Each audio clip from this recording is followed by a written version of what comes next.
Can IBU determine the bitterness of beer? Ever wondered if the number on a beer bottle really tells you how bitter it will taste? That number is called the International Bitterness Units, or IBU. It's a way to measure how much bitterness hop acids add to the beer. But does a higher IBU mean a beer will always taste more bitter? Not exactly.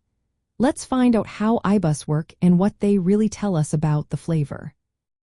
IBUs measure the parts per million of isohumulone, a chemical from hops that gives beer its bitter taste. The scale starts at 0, which means no bitterness, and can go over 124 super bitter beers. Most beers fall between 15 and 80 IBUs. Think of it like a thermometer for bitterness, but it doesn't tell the whole story. While IBUs give a number, how bitter a beer actually tastes can depend on other things. For example, if a beer has a lot of malt, it can balance out the bitterness from the hops. So, a beer with a high IBU might not taste very bitter if the malt flavor is strong and sweet. Conversely, a beer with fewer IBUs can taste bitter if it uses certain hop varieties or brewing techniques. Brewers use IBUs to help craft beers that match style guidelines or their own flavor ideas. If they want a hoppy India Pale Ale, they might aim for over 80 IBUs. For a smooth, easy drinking lager, they might keep it below 20 IBUs.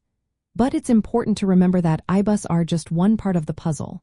The type of hops, the brewing process, and even how long the beer has been stored can change how bitter it tastes.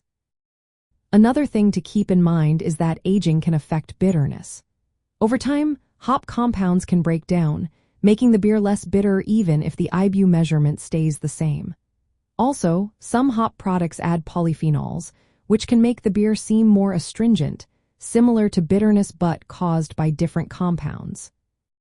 So, to answer the question directly, IBUs do tell you how much hop-derived bitterness is in a beer, but they don't always match up perfectly with how bitter it tastes. The actual flavor depends on many factors, including the balance of ingredients and how the beer is brewed. If you want to get a good idea of how bitter a beer will be, look at the IBU number but also consider the style and ingredients. That way, you'll have a better sense of what to expect from your next brew.